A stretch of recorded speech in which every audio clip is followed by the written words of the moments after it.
Jackie Mason is here tonight. He has had a remarkable year. I think it was a little over a year ago that he was here on the show. He opened his show here in Beverly Hills, went to Broadway, one-man show on Broadway, won a Tony Award. His album has been nominated for a Grammy. He's starring in a new movie called Caddyshack 2, which is in production now, and he reopens on Broadway May 3rd. He's a very funny man. Would you welcome Mr. Jackie Mason?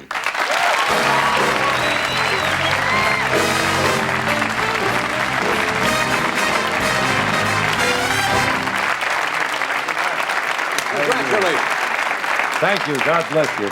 Good to see you again. It's a fantastic thing to be such a hit, I'll tell you the truth. I'm surprised you even have time to come here tonight. I'll tell you the truth, I didn't want to come here. Yeah. I'm not impressed with the whole idea. I don't know what I'm doing here. Would you have thought over a year ago when you were opening here at the, was it the Cannon Theater, the Beverly Cannon Theater? Right. And I remember you were apprehensive about it. You said, because you'd been sitting around for a few years and hadn't worked that much, and you came out here and it was a big hit here. Then you go to New York, and a bigger hit in New York. It's the biggest sensation in the whole history of New York. I don't think in the history of the world there's been ever such a hit show. This is the standing room only every single night, and sometimes it's even when the show is on. It's a phenomenal, unbelievable experience. There was no way that I could have ever dreamed this up. If in my wildest dreams, when you dream about becoming a star, you always think maybe you'll be... you don't know what you'll be. You'll be working at least. You'll be performing somewhere. You'll be a hit somehow. But who dreams of being a one-man show hit on Broadway in such dimensions that it's impossible to get in there? I'm a bigger hit than every show. They want to close every other show on Broadway because nobody's going anyplace else. Everybody's getting out of business. You're the only guy I'm not competing with. Because I want to help you out. I don't want to talk with an accent on your show because I know it's going to hurt you. Because there's no room for Gentiles in this country anymore. You know, now you close the show down to come out here and make a movie, right? Right. Well, I said to myself, why not? Let's be honest about it. The movie business is still the most important business in the world. No matter how important any play is on Broadway, there's a kind of a limited audience that any Broadway show has. As great as I am, not everybody knows about it. But when you go into a movie is the biggest number in America, let's be honest about it. Nothing bigger than a hit picture. So I was... Yeah, you could play on Broadway for 5 years, every night, make one picture and probably play to 20 or 30 million people all over the world. That's right. Yeah. That's right. Or you could come here and nobody cares at all. That's right.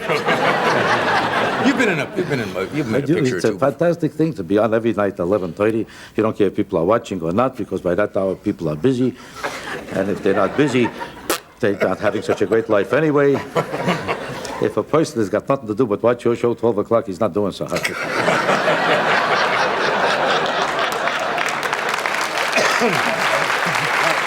What's this about? But making a picture, you look forward to it because, after all, it's the biggest kind of stardom to be in a movie. And you say to yourself, a star, especially the lead role in such an important picture. You know, Rodney Dangerfield had this part. He gave it up because of some fight he had with the producers. Yeah. Thank God he had that fight, because every time he has a fight, I get another job. Are you a good actor? If he had to, I'm one of the greatest actors probably. I don't like a show-off, but I have to be honest. I think honesty is more important than modesty. Yeah. And the fact is, I'm probably one of the greatest actors that ever lived. Yeah. And I say it to you because you're not going to hear it from anybody else. Somebody said you're taking dancing lessons? I'm taking dancing lessons with Diane Cannon. You're kidding. Yes. You know Diane Cannon. She was married to Cary Grant. Look what happened to her career. Yes. Went from Cary Grant to this. She'll probably win an Academy Award because she's supposed to act like she's in love with me. I don't know who's going to believe this. Anyway, I always dreamed of being an acting star in a major picture, but once you get that job, you get so nauseous from doing it, you're sorry you get involved in it. A nightclub performer always performs 8 o'clock at night, you work for 2 hours, and you forget about it. Here you get at 5 o'clock in the morning. 5 o'clock in the morning to get on a set. They make you up for an hour and a half.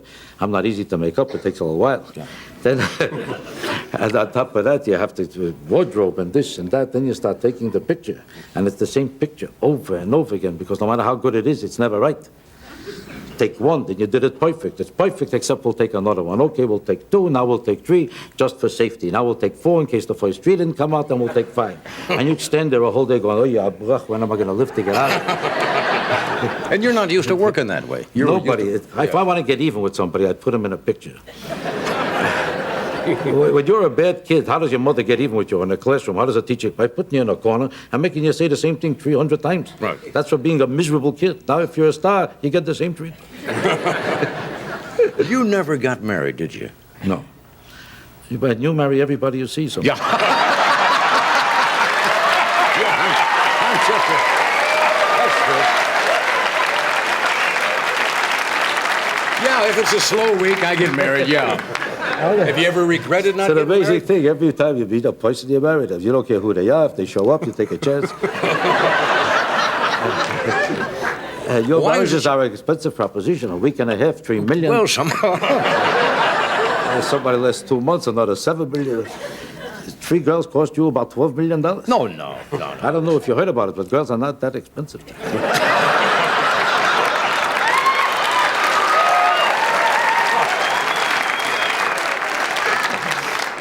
Is there any reason particularly you never got married? You just... I never got married because I don't see any reason to make somebody else a partner with my money. I had a very rough career. I suffered and struggled all my life. It took me 20 years to become a hit. And then I wasn't such a hit. It took me another 2, another 3, another 5. Then I came here. I wasn't such a sensation with you either, so I had to come back. Then you found out what I do for a living. Now you got me back again. Now it took me 25 years to do this. Now that I'm making a comfortable living for the first time, I'm going to go make somebody else a partner. It doesn't make no sense. This is the only business in the world where somebody who's contributed absolutely nothing to your life for your money says, how do you do? I'm your partner. And if, God forbid, you spend a week with her and it doesn't work out, you owe her money. How do you owe her money? She contributed nothing to your money. She had a better life with you than she ever had for herself, didn't she? This Yente usually was living in Brooklyn, someplace in a basement. She couldn't afford gas or electricity. She beats a guy like Johnny Carson, gives her everything in the world for nothing, and at the end of it, you owe her money.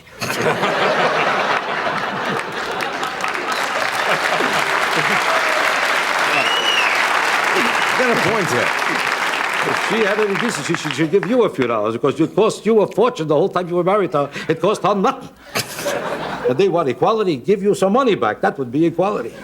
Your philosophy may And I be don't like right to on talk this. about people. It's not my nature. We'll be right back. Stay where you are. You find you even hadn't spent a lot of time in Hollywood before. Did you find it fun to work out here? I love it out here. Yeah. It's fantastic out here. It's a dead place. You don't see anything. You don't meet anybody.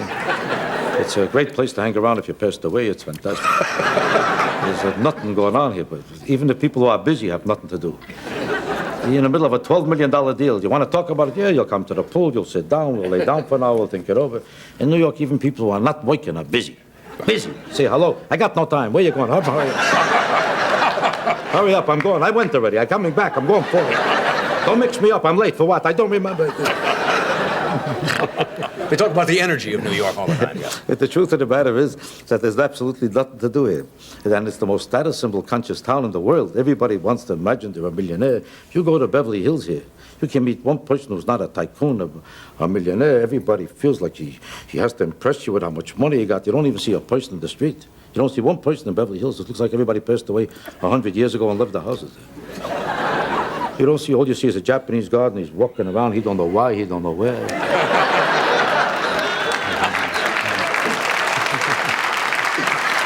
You only see people here at restaurants talking deals in the millions and the billions. There's no deal here less than 90 million, 50 billion, and these are people without a job. Without a job, every deal is 300 million, 40 zillion. Then a check comes for $1.25, and 10 people run like Santa. You know what's fascinating to me here? This is really funny. Maybe not to you, but a normal person. I'm taking chances. I'm working for nothing. Listen to this. For these prices, I take a chance. Listen to this. This is a fantastic job he's got. All he has to do is sit and listen, and I have to knock myself out. I'm working for nothing. He makes a fortune. He listens, and I'm sweating.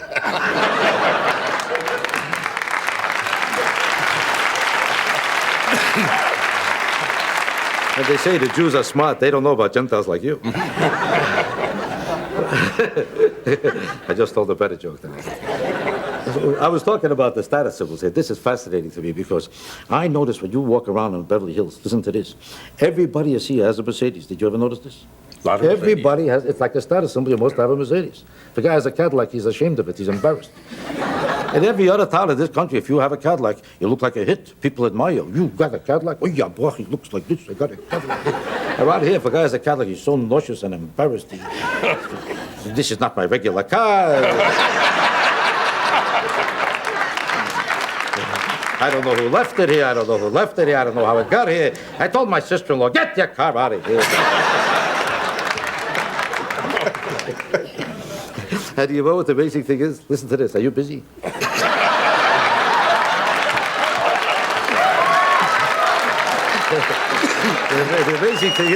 The amazing thing is that everybody who has a Mercedes is ashamed to admit that he buys it as a status symbol.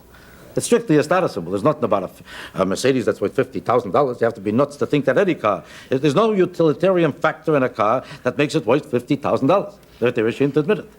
They'll never admit it. They'll never admit that they buy it as a status symbol. Did you ever meet one person that bought a Mercedes that admitted to you it's a status symbol? Never. Never. Never. You got that? Write that down, otherwise you kill my whole joke that I'm getting. They'll never admit it's a status symbol. They'll always tell you the same thing. Oh, I buy it for a different reason. I buy it for the engineering. The engineering. Oh, you never saw such engineering. Oh, it's this engineering. This guy can't turn on a radio, but he's an expert on engineering. You never saw such engineering. Especially how it turns. Boy, does this turn. They'll all have that same speech, how a Mercedes is on the turns. Nothing turns like a Mercedes. There's this turn. The way it holds a road. I've seen holds. Nothing holds like this. Hey, there's this hold. He's got 3 miles an hour in Beverly Hills, and he's worried about the turns.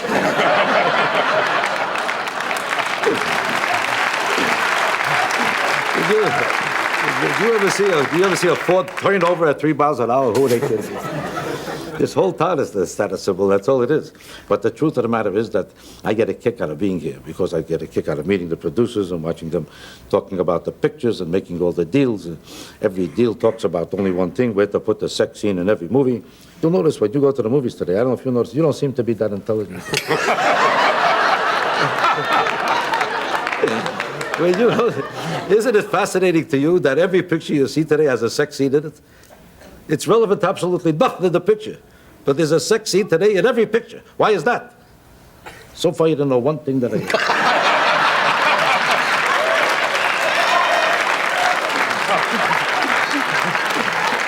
And you know what they tell you why it has to have a sex scene in every picture? Because everybody does it. And you have to show what everybody does. And I keep saying to them, everybody also has soup. How come I never see a plate of soup in any movie? The truth is that more people have soup than sex. You looked at me like you had enough sex, but I'm sure you're ready for soup.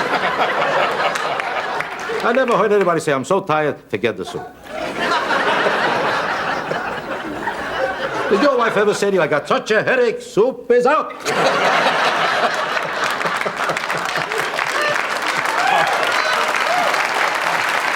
Did you ever hear this? I'm getting better, but you don't seem to get too concerned. I'm having a great time with this show, I'll tell you. Things could not have gone better for you in the past year. I mean, the album is a big hit. I'm stunned and amazed, and above everything, I hope people realize how grateful I am for what's happening to me. Because when you never appreciate great things unless you struggled a lot and really paid the price for it. Yeah. See, you don't appreciate you were a sensation when you were 2. As soon as you came out on television, you were an immediate sensation, and thank God you've always been a sensation since then. I know a lot of people, Jews and Gentiles, who tried to knock you off, fight with you, take advantage, beat you, top you. Thank God, nothing bothers you. Nothing bothers you because you don't care. You know you got the job, they let them knock themselves out, the hell with it. But I never had an easy life. I had a very rough, murderous time in this business. Yeah. And thank God that I'm such a hit. I desperately appreciate it. To me, it's the most fantastic thing in the world, and I deserve every minute of it. Hey, I know you got to run. I thank you for coming tonight. You're going to be on it about 5 more weeks for the motion picture. Right. Look forward to seeing it. And then you go back on Broadway with the show. Then I go back on Broadway with the show May 3rd because it's sold out every show. I can't hurt people by not showing up. It's the biggest hit probably in the history of the world. Yeah.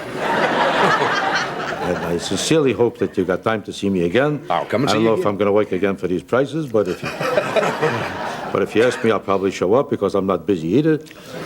So Hey, God bless you. Jack. God bless you. Thank you, Jack. Thanks for coming. See you soon.